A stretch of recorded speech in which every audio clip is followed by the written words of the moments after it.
Hello, everyone, and thank you for joining me for another restful episode of true, scary stories to help you fall asleep. Today, we're going to be reading true deep woods horror stories.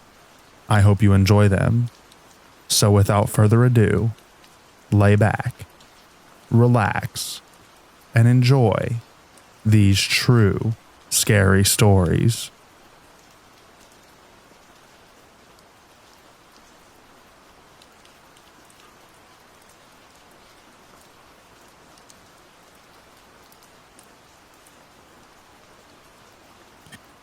This happened some months ago, precisely on the 5th of November.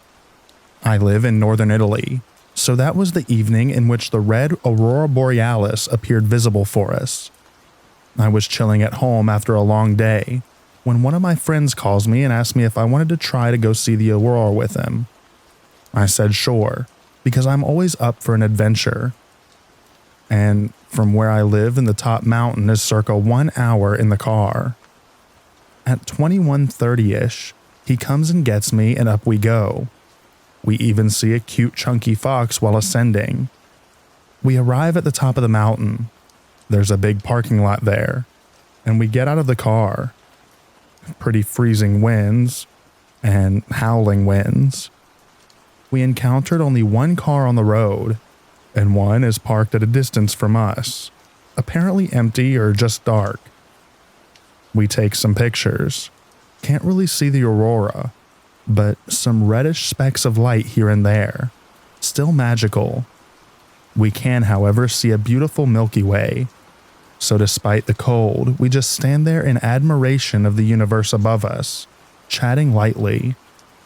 After 40 minutes to an hour, I start to feel uneasy. Not really with a reason. Then my friend goes to use the restroom. He only goes a short distance and remains in sight, and I concentrate on the surroundings, as I'm used to giving credit to my internal voice. So I suddenly start picking up on something. I hear footsteps. Every time the wind goes down, they go silent, but a bit delayed.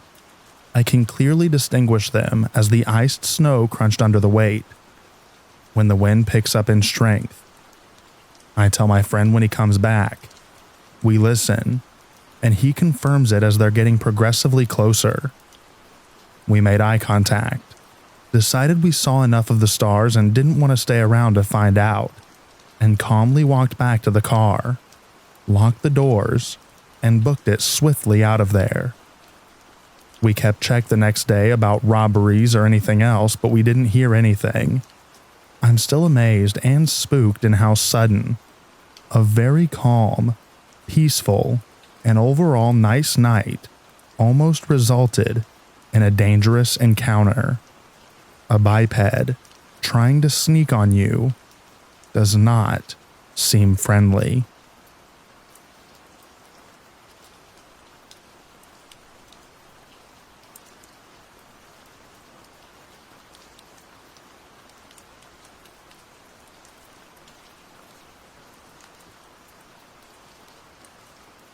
I wanted to write about what happened to me and my partner in September of 2023.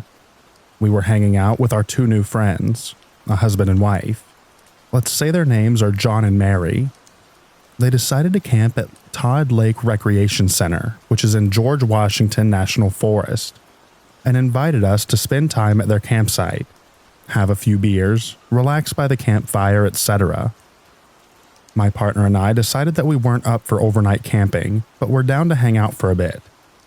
The recreation center was only 45 minutes from home, so we thought we could drive if we didn't have but a few drinks, ate food, and chilled for a couple of hours.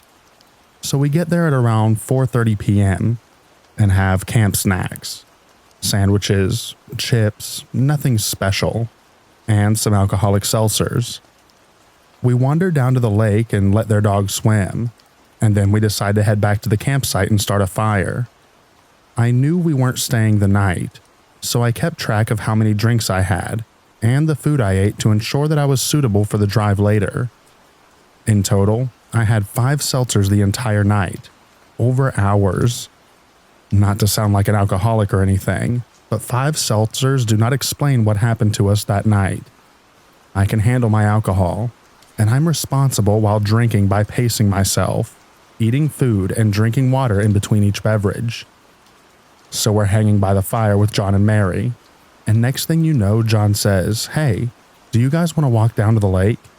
And we respond, "Yeah, sure, let's do it." The camp has a short walking path to the lake, probably half a mile away. It should only take minutes to get there. Now this is when it gets weird. I look at my cell phone and see that it's 8:30 p.m. and decide to put my phone in the car before we walk down to the lake because I don't want to lose it. The next thing I knew, I woke up in the woods, passed out on the ground on a trail with my partner in the middle of George Washington National Forest, an hour away from their campsite, and John and Mary were nowhere to be found. My partner was on his back with his head turned to the side, and I was lying halfway on the moss and the other half on him, with my head turned to the side, almost as if we were placed perfectly. We were lost and both felt extremely confused and sick. We both started throwing up and had to take breaks walking out to try and find John and Mary's campsite. It took us an hour to get back, and it appeared we had hiked an hour outside of the recreation center. We both had zero recollection of how we got there, why we were both passed out in the middle of the woods at night, and why the heck 5 seltzers with food over a multiple hour span made either one of us be so sick and lose memory at the same time. My partner was completely disoriented and started screaming for help. I was begging him to be quiet because I felt so sick and had no idea where we were. I needed a moment to collect myself and get my bearings to try and hike out of our current situation. Something to know about us is that we are both avid hikers and backpackers and very comfortable outdoors in nature, even alone. However, at that moment, I was so thankful that I didn't wake up in the woods at night on a trail alone. Thankfully, he was with me. The entire time, we both felt like we were being watched as we tried to find our way back. It was unsettling. I was telling my partner when we were trying to find our way back to the campsite that something felt very wrong, and when we got back, we needed to get in the car and leave. I felt it in my bones, but I couldn't pinpoint exactly what happened. We were both utterly shocked that we somehow both conveniently blacked out simultaneously. I know what you're thinking. We were drugged, right? We felt that too. But why would John and Mary, our supposed friends, drug us? And why would they drug us and carry us deep into the forest? It didn't add up. We finally made it back to the campsite, and I first opened my car and grabbed my phone to see what time it was. It was 2:30 a.m. My heart sank. How did this happen? How did it go from 8:30 p.m. when we were walking down to the lake, which was half a mile or less from their campsite, to 2:30 in the morning? Neither of us liked not knowing what happened to us in that lost time. So before we decided to leave, my partner knocked on their tent and said, "Hey John, we're leaving. What happened, man? We need to get out of here. Something's off." John then replies, "Where is Mary?" And my partner and I both looked at each other concerned and say to John, "What do you mean? She's not in the tent with you?" And John replies, "No, I thought she was with you two." That's when we all decided to search for Mary. John said the last thing he remembered was we were hanging out by the fire and asked if we wanted to go down to the lake. And then, hours later, he woke up underneath the picnic table at the campsite, not remembering how he got there. However, something seemed fishy, and he was far too relaxed. We found Mary down the trail to the lake, slumped over, asleep in the woods near the campsite. Neither remembered what happened and why we all ended up in these places. No one can remember what happened for those few hours.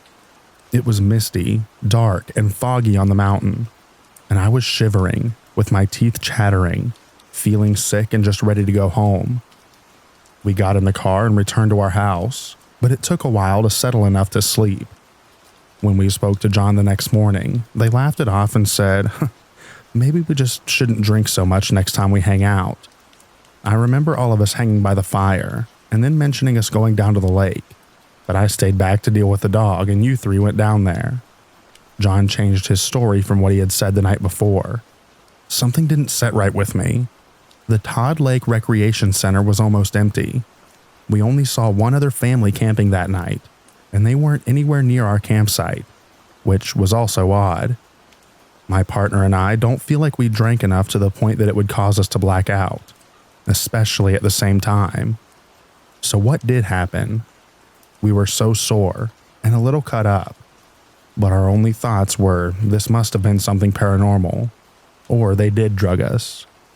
I started to get flashbacks of memory, and all I remember was John's face on the beach, then black. Did aliens abduct us? Was it something from Appalachian folklore like Mothman or some other bizarre creature?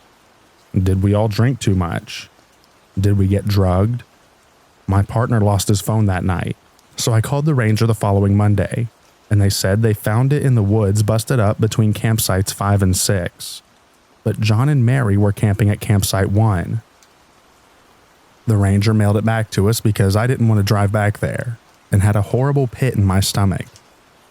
The phone never cut back on, even though the front of the screen was perfectly intact. It was only the back of the phone that had been busted. A part of me doesn't want to know what's on that iPhone. The next day, my partner was violently ill, and I was shivering with teeth chattering and chill bumps all day. We honestly probably should have gone to the hospital. In my 30 years, I've never experienced anything like this. And to this day, we are skeptical about meeting new friends or having new people into our lives. Either way, we are both so grateful that we made it home safely that night, and we have each other. What do you all think? My partner doesn't have social media, but I blocked John and Mary on mine, and we haven't seen them since. We moved to another state in 2024, not because of this reason, but I've dealt with a lot of PTSD and night terrors since this occurred. I now worry if it was John or both of them. Are they doing this to other people? Thank you for reading.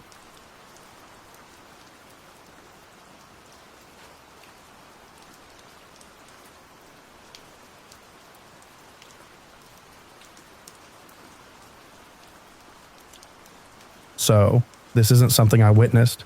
I was told this story by one of the men who allegedly saw it. For context, this guy had run with some questionable crowds and did what jobs he had to make money at times, if you get my drift. So, he has a lot of stories. I mostly consider this a tall tale, but there is still enough of it that makes me wonder what if. According to him, we'll call him Zed for the sake of the story. He had been finishing up some work down in Louisiana back in the late 1990s with his buddy and had a few days to kill, namely to get some fishing and hunting in, albeit out of season. One of the guys they had worked with gave them directions to a spot way back in the swamps and marshes, or the bayou as it's more commonly called, that they could do that without risking being caught by fish and game agents. He said one of the best things about this spot was there were, oddly enough, never any alligators there. Bit of a red flag, that one. Anyways, one fine morning they set out in their boat before the sun was up, navigating their way through the swamps. From what he described, this was a section that was close to the Mississippi border, routes used by smugglers to move various products across state lines. They finally arrived at the spot after a few hours and some detours, their way of not saying they got lost. Turned off the motor on their boat and started fishing. The trees were just thick enough to prevent you from being seen from overhead, and they were essentially in a huge inlet that was somewhat sheltered from the rest of the bayou and had the start of solid land along two sides of it. By solid land, that also meant you had to walk across 10 to 15 feet of muck that could suck your boots off before you got to solid ground. So according to Zed, the day was progressing, and fishing wasn't going great. But they still had beer, so they weren't inclined to go anywhere. They both noted that, as the guy had said, there were no alligators. Normally, you could spot them lurking around or sunning themselves, but they were just utterly gone from the spot, as were most of the big fish it seemed. It was at this point they observed a herd of feral hogs emerge from the undergrowth, on one side of the lagoon and make their way to the muck that was described before and commence to start rolling and rooting in it to their heart's content. Zed and his buddy slowly angled their boat closer, as they had sidearms with them, and certainly had no issues with getting wild pork instead of fish if the opportunity was there. The hogs were leery but not afraid, keeping the humans in their line of sight as they frolicked. Zed saw they had no real way to get to a hog if they shot it there, so they just floated along and watched for a good opportunity. But instead, they saw something else entirely. According to Zed, that's when they saw the mud start to move. He knew instantly it wasn't an alligator, as an alligator would be flailing around in the mud trying to reach the hogs, and whatever this thing was, it was covered in mud. The only way he could describe it was something was pushing its way through the muck like a mostly submerged bulldozer, creeping up on the pigs. They watched as it slowly approached a cluster of hogs who had noticed the movement but seemed more curious about what it was than afraid. One of them, a pig that Zed estimated was between 150 to 175 pounds, was the furthest out in the muck and made the mistake of attempting to sniff at whatever the intruder was. Zed said that quicker than they could react, something lunged out from the thing and attached to the pig's head and face. As the pig thrashed and tried to jump back, letting out the most blood-curdling scream they'd ever heard, the thing was hauled partially out of the muck and came into better view. Zed realized it was an alligator snapping turtle of proportions he had never heard of. He's seen the one they keep at Bass Pro Shop. That got big enough that it cracked its tank and had to get a new one, and he said that was like comparing a chihuahua to a pit bull. It was still partially obscured by the muck that was covering it, but Zed swore its shell had to be at least the size of the hood from a Volkswagen Beetle. He was an extreme car enthusiast, so he knew his vehicles. His best guess on its weight was it was well over 500 pounds, and was now backing up into deeper water, dragging the pig with it. Zed said from what they could see, the turtle's head was so big that it was able to fit, its jaws partially around the pig's skull, and its beak was now essentially acting as a meat hook. Apparently it was about a 30-second fight to drag the pig out into the lagoon, but Zed said it was clear the pig never had a chance. The turtle dragged it out into the water, and the pig made one last desperate attempt to break free, apparently hearing something screaming underwater one last time. It's as unnerving as you'd imagine, and Hollywood doesn't get the sound right. It then just went absolutely quiet after that. According to Zed, he and his buddy sat there for a minute, processing what they had just seen, and except for the froth on top of the water and the stirred up mud, there was no sign anything had just happened. The other hogs had fled as soon as their comrade was attacked, and except for some bugs, it was almost completely silent. They couldn't say why, but Zed said they booked it out of there, that something was off, and it felt wrong to be there. It wasn't like they could go to Fish and Game and describe what they saw, but they did fill in their acquaintance on why there were no alligators in that area. As far as Zed knew, nobody else has ever seen this colossal turtle and came forward to talk about it. But Zed said that it was big enough that if it caught a person unawares, it could easily overpower and kill a human, the same way it did that pig. Again, this is how the story was told to me. It's not my story, and I'm inclined to mostly believe it's a tall tale, or an exaggerated one. But it does highlight that you don't need something as fanciful as a skunk ape or Bigfoot to be nervous about what might be lurking out of sight.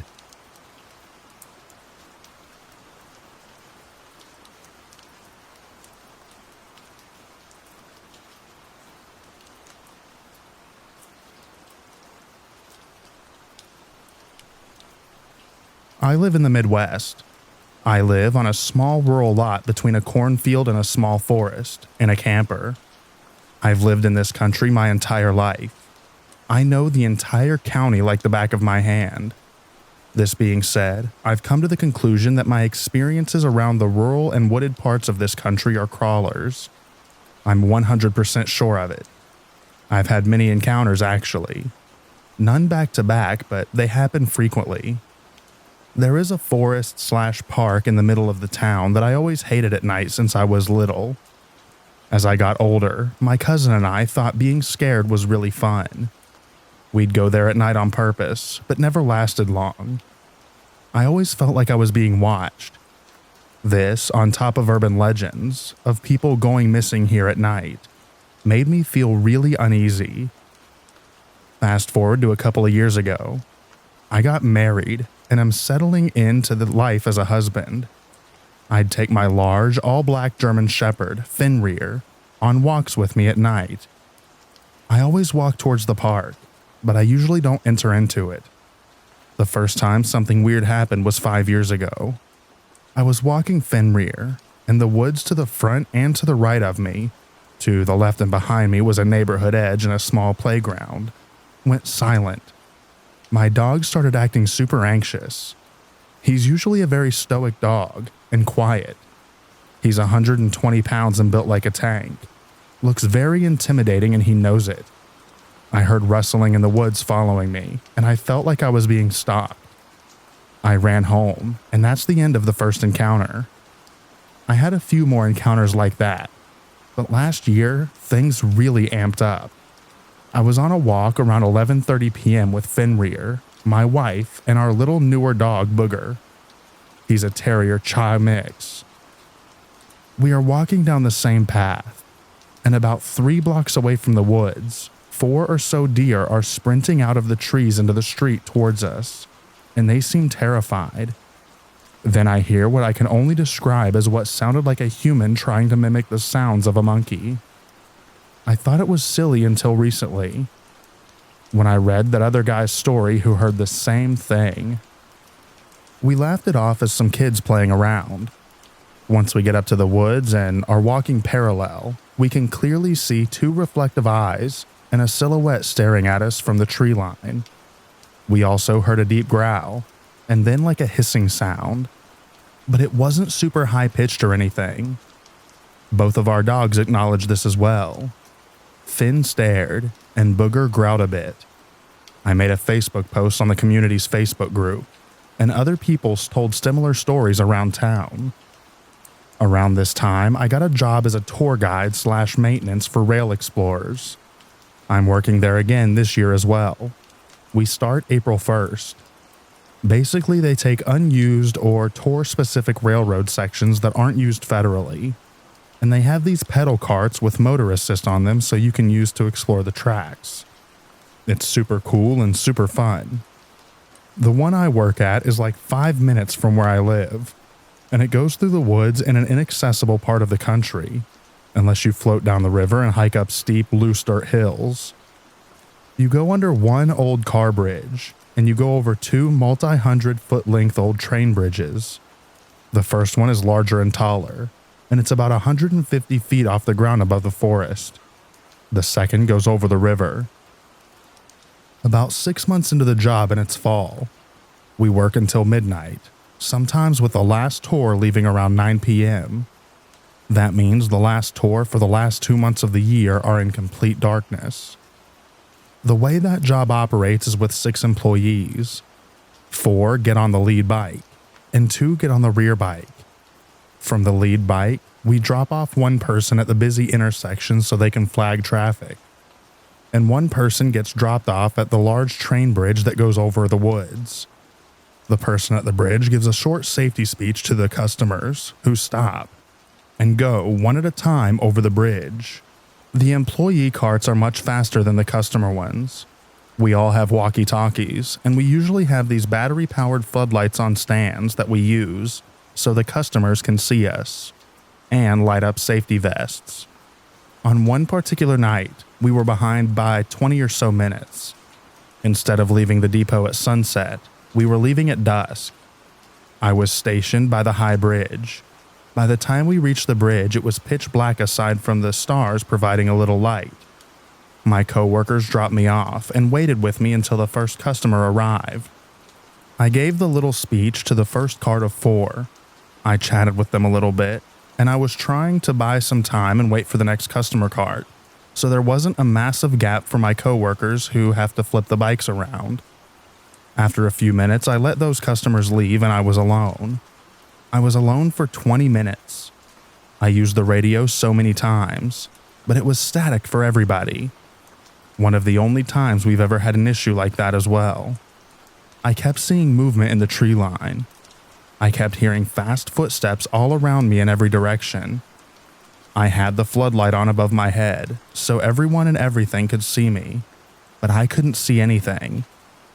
I turned off the floodlight and used my personal flashlight. I kept seeing quick glimpses of pale skin moving quickly, but right when I started seeing stuff, I could hear the next customer cart coming close. So I turned the light back on and waited for them to come around the corner. When they pulled up, I noticed they had a little boy with him, and he's scared of the dark. I'm terrified at this point, but have to act appropriately, even more so because of this boy. I don't want to scare him. As I'm finishing my speech, I hear movement right behind me, and I say, "Geez," and spin around with my flashlight on instinct. Poor kid. I told them that it was probably just a deer, and they're good to go across the bridge. That same night, the person stationed at the intersection. This isn't like an in-town intersection. It's very rural. It's right next to a massive cornfield. He's Native American and was very in tune with his culture. He told me privately a few weeks later that he heard rustling in the cornfield, and whatever was out there was whispering his name and trying to get him into the field. He was also without communication for those 20 minutes, but he wasn't in the woods and could see a lot better than me. Another time, me and that same coworker were headed back to the front car. We were way ahead, so we stopped the cart in the middle of the high bridge. It sounds scary. I'm a bit afraid of heights, and this bridge has massive gaps between the planks that you could fit through. But after doing it so often, you get used to it. It was a clear night, and we were watching the stars and having small talk. Then it goes silent. We are 100 or so feet in the air above the woods, and can hear for miles. The dogs barking across the river 2 miles away can be heard without even seeing the houses. We hear what sounds like a human mimicking a monkey noise, and we hear growling. He looks at me completely seriously and tells me in a stern tone that we need to get out of there right now. I drive out of there, and he moves states to Nevada shortly after this. A few other things happened here and there and to coworkers as well. Each of my coworkers have at least one story. I'm only sharing mine in the post, otherwise it'd be too long. A few months go by and it's late fall, around the middle of November. I drive through that park in town a lot when I just want to go for a drive. I had my dog Fenrir with me and it's about 2 a.m.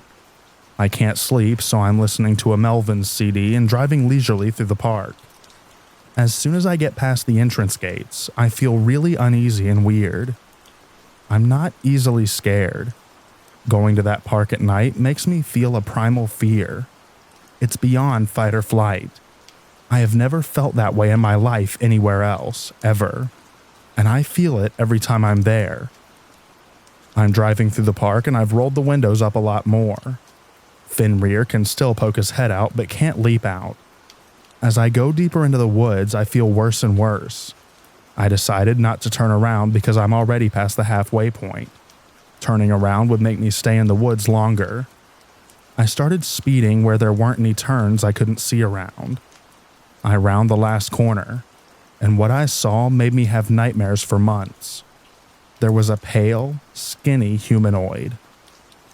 Tall and lanky, not quite human, crawling on its hands and feet, but it was crawling very quickly, like 20 miles per hour. We don't have bears here. The only animals that size are large humans and deer. That wasn't a deer. It went from my right, across the street, and went into the tree line. Fenrir saw it too. He doesn't bark at animals, not even other dogs. He went ballistic. He was trying to force himself out of the small gap in the window, nearly foaming at the mouth and snarling. He never, ever acts like that. I'm a certified dog trainer, and I've raised him from birth.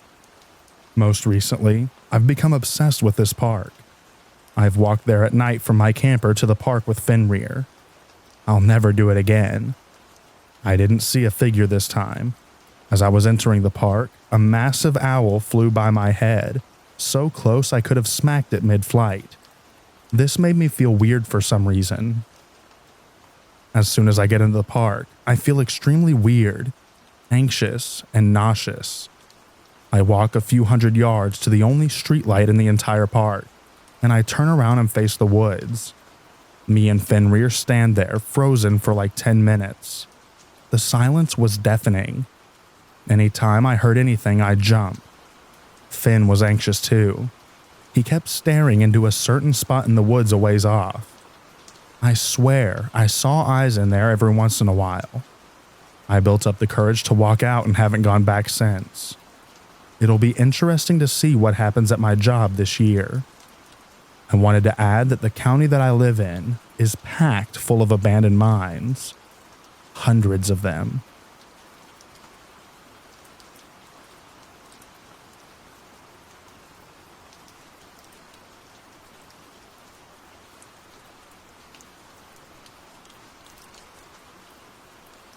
This happened Easter of last year. My husband's family owns an old farm with a large property with mountains, a lake, and woods. No one lives on the farm anymore, so we use it as a holiday residence. This is West End Norway, so fjords and mountains and lots of red deer all over the place. No neighbors and no animals except for wild ones. There are old ruins from the Viking Age about 500 meters from the house, nearby the lake. Much unknown history, and I find the forest very eerie. I'm Norwegian, and my ex, the father of my kids, are Canadian. He's not so much around anymore, and my daughter, who's 10 years old, is very fond of horror movies. My son, who's 9 years old, also likes a good scare. To help them not forget their Canadian culture, I told them about the Wendigo. This was in the car on our way to the west for the Easter holiday, since there's so much deer out there. I told them a story I've read, and on this sub I do believe, about Wendigo mimicking kitten sounds, and I told them that these Norwegian mountains are the same as the Appalachians before the continents split up, and that's maybe why they can be so eerie. The second day there, we cut down some small trees outside the house. The kids and I dragged the branches over a small field and tossed them down a hill. This hill is where the forest begins, and also the path down to the lake. My husband was in the garage, the other direction, fixing the chainsaw. As we took a break by the tree line, my son, with the Wendigo story in mind, starts to make a special cartoonish cat meow that he thinks is funny into the forest. He kept going maybe 6 to 9 times before I told him to knock it off and get back to help us with the branches. We turn around, and there was a very clear meow coming from the bottom of the hill. It sounded exactly like my son's meowing. It wasn't my son. He stood right beside me, and it was his voice and his characteristic meow. We shrugged it off as someone hiking answering the meowing, and I didn't want to scare the kids for real, and didn't remind them that it's private land, and nobody except for us goes down there, because the only walkable path is through the garden and small field. We got up to the garage, told my husband, and went inside for lunch. He was just like, well, lots of spirits in these woods. And then we didn't talk about it again. He's a man of few words and not easily scared. He grew up on the farm every vacation. He knows the land well and thinks it's mystical, but not scary. My husband reminded me of the meowing in the car on our way there this Easter. We still can't figure out a rational explanation, so we just landed on the spirits in the forest, or a very stupid fox.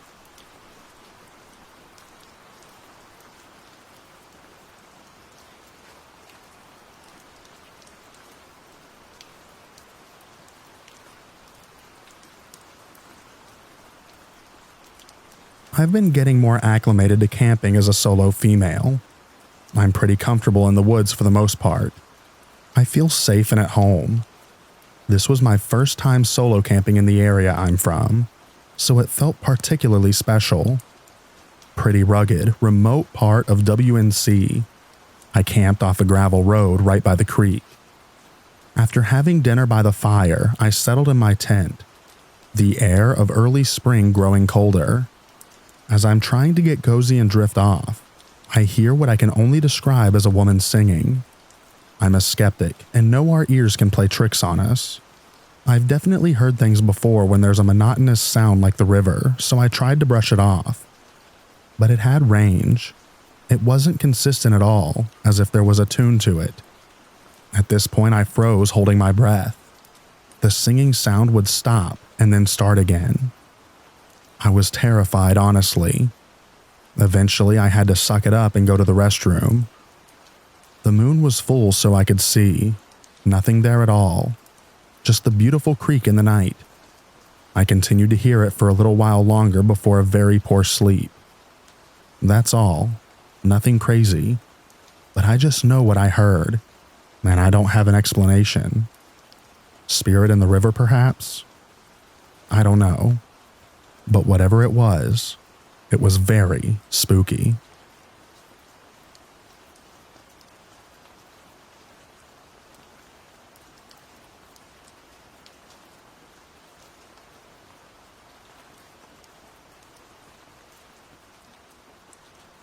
I am from Madrid, Spain. My family is from a small mountain city. We are all familiar with mountains. Even though I live in Madrid, I always go to hike in the mountain range surrounding Madrid. I would not consider us to be very superstitious and or believe strongly in supernatural events, although I am a huge fan of folklore. This story happened in the summer. Back when I was 14 years old, my mother took me and my brother for a week-long trip to a mountain range in the southeast of Spain, close to the old town of Rio Par Viejo. We had already spent half of the week going on multiple hikes, and we visited beautiful lakes where me and my brother would swim, despite them being super cold. Overall, we had already had a lot of fun, and we were enjoying our small family trip so far. One day, while it was very sunny and warm, we went on a hike again to this kind of abandoned trail, which some of the locals of the village had recommended. It was not accessible by car, and there was no phone service. We couldn't care less, since we loved to spend time in nature, and we would just spend our time walking and talking instead of being on our phones. We found a crystal clear lake with beautiful turquoise greenish water and lots of water vegetation in it. My brother and I immediately jumped in, and afterwards we had picnic for lunch. So far, so good. Suddenly, while we were enjoying our bocadillo de jamón, we heard a loud scream. It was a very high-pitched scream and just overall scary. Considering the fact that we were next to the lake, in a small valley between tall mountains, we could hear it kind of echo. All three of us immediately looked at each other startled. We were certainly not imagining anything. From what we could deduce, the sound came from the other side of the lake in a very bushy area. The lake itself was not very big, and we decided to make our way around it to investigate. Because although we had not seen anyone during the entire day out there, maybe someone was in danger or needed help. I cannot really specify what the scream sounded like. In hindsight, it was not your typical scream for help. But who knows what humans are capable of sounding like when in dire need of help, right? After about a 20-minute walk, we were already getting to the entrance of the bushy area at the other side of the lake. All three of us approaching with our walking sticks in hand and in a cautious position. The first thing we noticed was an awful smell of rotting flesh. That, together with the scream earlier, made us feel a sense of dread. Normally, you would feel welcome when helping someone out, but we did not feel welcome at all in this place. My instincts were telling me we should just track our way back out of there, while not losing sight of the bushy area. However, We could not shake the feeling that we had to help if someone needed it, so we decided to proceed slowly.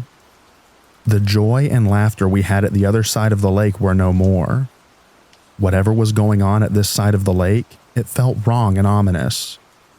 I cannot talk on my brother or mother's behalf, but the hair on my arms stood on end. After making our way through the brush for 10 minutes, we were finally reaching a clearing. During this whole time, the sense of dread had continued, and the awful smell of rotting flesh had only increased. Finally, in the middle of the clearing, we saw what had caused this smell. In what seemed to be the perfect middle of the small clearing, we found the dead corpse of a deer, or at least what remained from it. The limbs were removed from its torso, and the head was half-eaten. The thing is, the cadaver looked fairly fresh, as if it was killed that same day. However, the smell was still that of a rotting and decayed corpse. It did not make any sense. We checked for footprints or dung in the clearing, but did not find anything. A logical explanation would be wolves, or even bears, since we got both of them in rural Spain. However, the missing footprints and the way of how this deer was ripped apart made it seem almost unnatural. After we had checked the surroundings, we left as quickly as possible. On our way back, we did not stop to rest at the lake or anything. We just wanted to get out of there as quickly as possible. When we were leaving the valley behind us, halfway up one of the surrounding mountains, we heard another scream similar to the first one. However, this time we did not feel the urgency to check if someone needed help. Instead, we paced up our speed and did not go back. Somewhere in the evening, when we finally had made it back to our village, we went for dinner at a small old bar in the picturesque town square. We talked to some of the older people from the village about our experience with their abandoned trail. They told us that apparently we had somewhere taken a wrong turn on the trail, since it was not very clear, and that this was the reason that we ended up at the valley with the lake. They also told us that a few centuries back during the Spanish Inquisition, the local townspeople had gone to that valley because a so-called witch lived there and set her house on fire, killing the poor woman. Since then, the locals never hiked close to that lake or its surroundings in the valley. A couple of days later, we left to go back home, but we have never been able to shake the feeling of dread that we experienced that day. Again, we're not superstitious or big believers of the supernatural, but what happened on that day was definitely weird.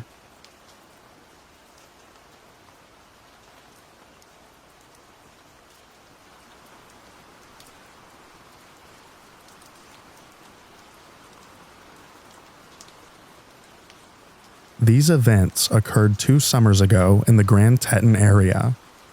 My boyfriend at the time, now husband, let's call him H, was an avid outdoorsman and also served in the military. I was an ecology major and wanted to spend more time outdoors, so he decided to take me on my first backpack, just the 2 of us. For those who aren't familiar, the Grand Tetons are well known for their wildlife, specifically grizzly bears. My only experience with bears up to this point was watching a little black bear cross the road from the safety of my car. Seeing grizzly country signs around every corner wasn't doing much to calm my nerves. The first incident. My boyfriend looked like Indiana Jones, machete hanging from his belt, large knives attached to each side of his pack, bear spray strapped to his waist. You get the picture. The beginning of our 25-mile journey was all uphill. When in bear country, you're supposed to make noise as to not startle the wildlife by accidentally sneaking up on it. As you can imagine, going up a steep hill while carrying a 40-pound pack makes it difficult to make conversation. We were an hour in, and almost at the top of the ascent. I noticed that the woods had gone completely silent, save for the rushing stream that was to our left of the trail. Silent woods are never a good sign. This usually indicates predators nearby. At this point, I was in front of my boyfriend, and we were about to crest the hill.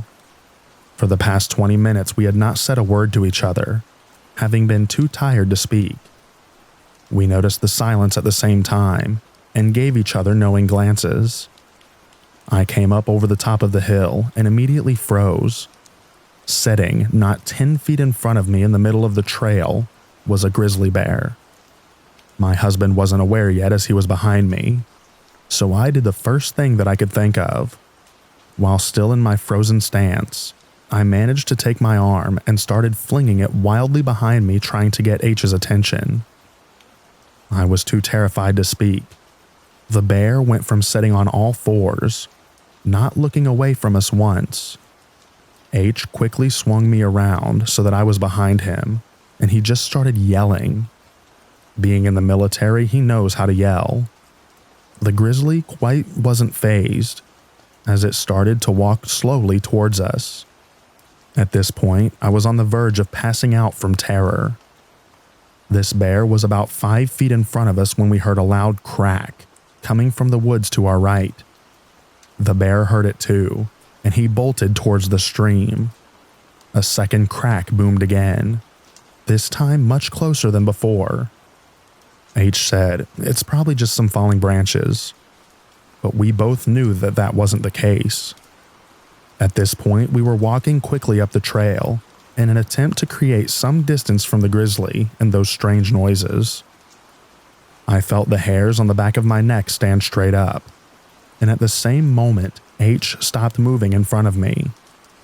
He turned around to look at me, and I turned to look behind me. To this day, we were not sure what we saw.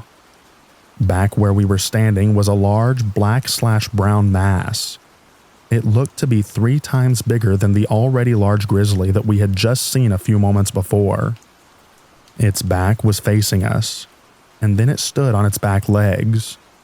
It looked similar to a bear, but something about the shape was just off. At this point, it was probably stupid to run away, but that is exactly what we did. We were aware of the heavy footsteps behind us, but neither of us looked back. The footsteps eventually faded. At this point, I was a mess. H was doing his best to console me. "Honey, this is extremely unusual. The bears usually stay away from humans. We're going to be okay. I'm sure that won't happen again." That was enough to convince me to continue on the backpack. Not another hour later, though, we reached a clearing where we decided to take a rest and eat a snack. About a minute after we had sat down, I noticed bushes moving in a line toward the clearing, toward us. Out of the brush comes this adolescent grizzly, who looks just as spooked as I'm sure we did, but he came straight for us. H, being the crazy nut that he is, decided to charge back at the bear while screaming, "Bear spray at the ready." That did the trick and the bear ran off. All I could think was just my luck. But that wasn't even close to what happened the second night. The second night, before we began our backpack, we had to let the ranger station know which trails/route we planned to take. With this information, they usually send a ranger on horseback at some point during the backpack to check on you and make sure that everything is okay. There were not many approved trails left for us to choose from, and it was just our luck that they were the most difficult. Apparently, over the 3 days we were on those trails, we had been the sole hikers. We didn't see a single other person once we were en route.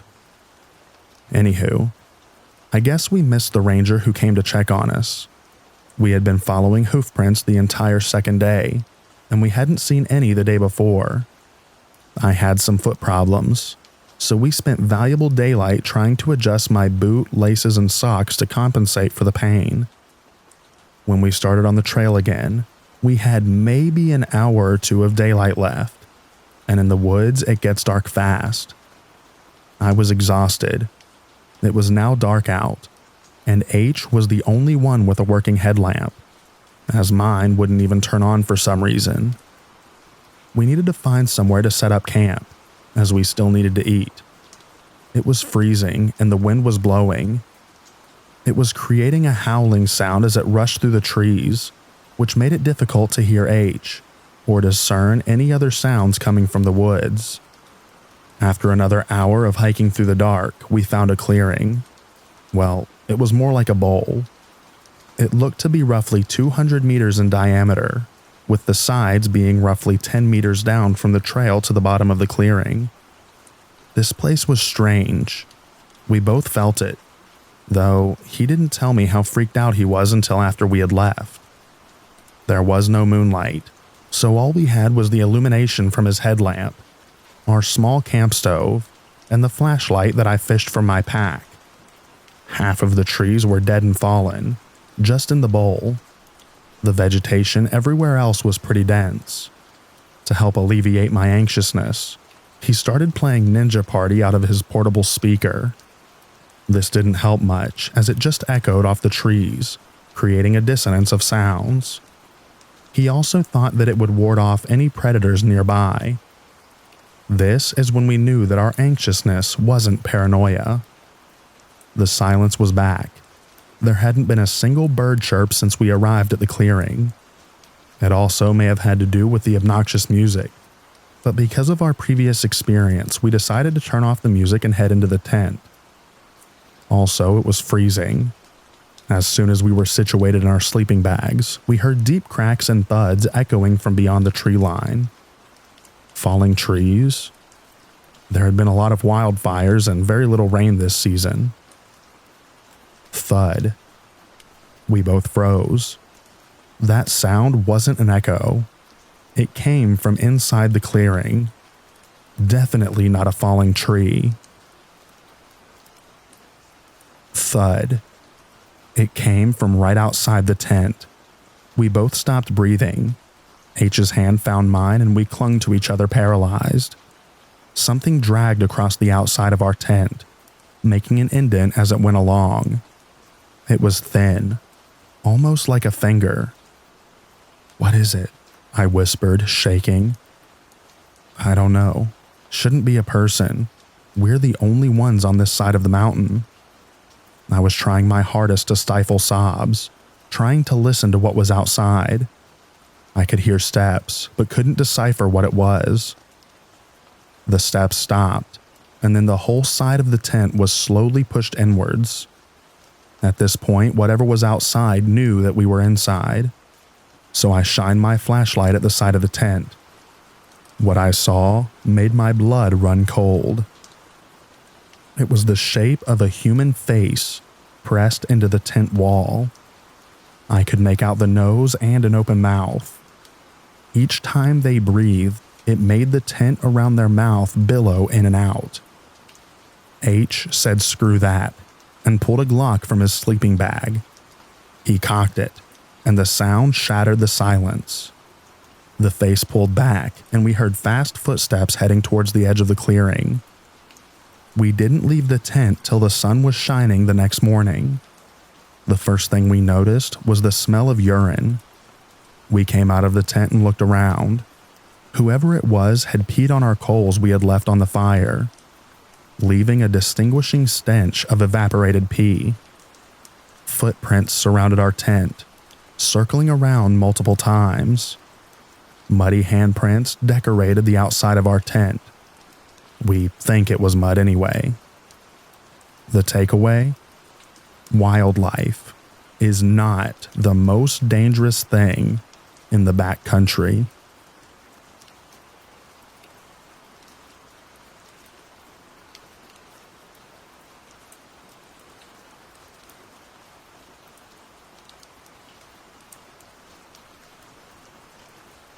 I could give you a million times as a kid and young adult that I felt scared or paranoid playing in the woods.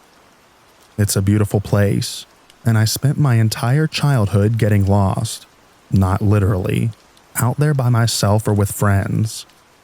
As kids, we never got too far out there, but you could actually see the progression of us venturing further and further out as we got older, because of forts and carvings that we would leave. This one particular time, like 1,000 times before, my friend and I had just graduated high school. It was our last summer of freedom, and we spent the entire summer camping and hiking out there. We had decided to try and find a new place to set up camp, and walked for what felt like miles before we came to a nice clearing. The area was relatively new to both of us. We got the camp set up and fire going, and the plan was to wait until nightfall, smoke some weed and play Monopoly. For the sake of backstory on my friend and I, my buddy is a smaller, real goofy guy, but comes from a family of foresters and always had a deep understanding of all the trees and different plants that you come across. He had no fear of going and camping out by himself. If I spent 10,000 hours in the woods, he probably spent 50,000. As for me, I'm a taller, sturdier guy, and as we got older, I spent more time worried about women and sports, and the woods became a place for small parties. Also, I never had the balls to camp out alone.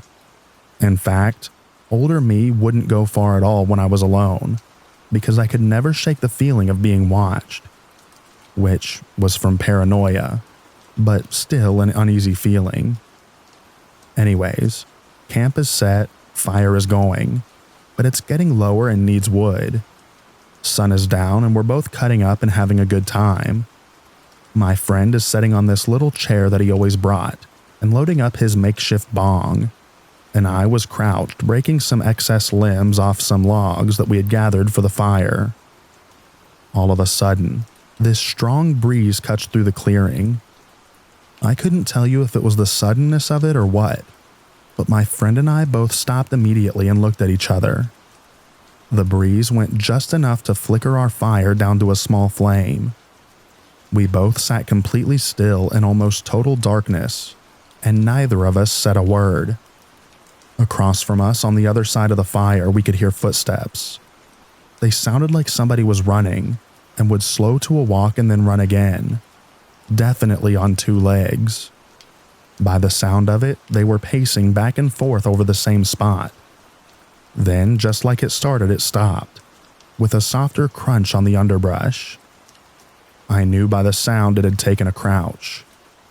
I was crouched still, and knew that I was staring right at it in the dark. My friend grabbed my shoulder and said, "Buddy," and when he did, I felt this surge of fear come over me. I could feel it and hear it in him. I had been so fixated on the footsteps and rationalizing what I heard that I hadn't even considered being afraid. But this was true fear. It was raw and made me feel helpless. I could hear my friend after a while grab some leaves and he dropped them on the fire. For the split second the leaves covered the fire, we were in pure darkness. Then the fire sprang to life. We both quickly grabbed more leaves and brush and threw it on the fire. I got some sticks and logs on there, and neither of us took our eyes off the spot or moved much for over an hour. Finally, the leaves crunched, and it slowly walked off. Whatever it was had sat crouched watching us without moving for far longer than any animal would. It wasn't until the footsteps disappeared that I realized the smell had disappeared as well. It smelled like a paper mill, spoiled eggs almost. For the rest of the night, besides whispered remarks, neither of us really moved or stopped looking at the spot. Nobody went into the tent, and I had very short, light sleep sitting on the ground, with my head rested on my hands. My friend never went to sleep. In the morning, we packed up and silently walked back home. To this day, we talk about it. In the 7 to 8 years since it happened, my forester friend has not camped by himself out there since.